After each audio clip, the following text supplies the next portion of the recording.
They nicknamed him the Natural, Mike Edwards. Tell us a little bit about Mike, since you see him and we don't on a regular basis.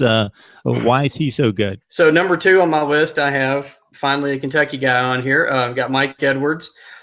He's one of the few like all SEC defensive guys who returned this year. As Mike said, he had 100 tackles, 3 interceptions.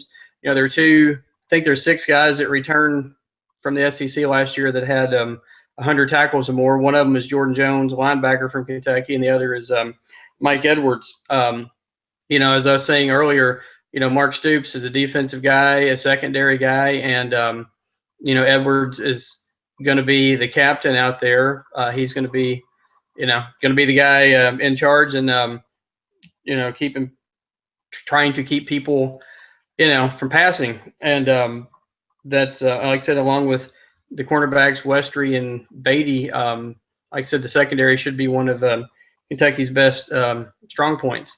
And then number 1 on my list, I have an Alabama guy. I was surprised nobody else had mentioned him yet.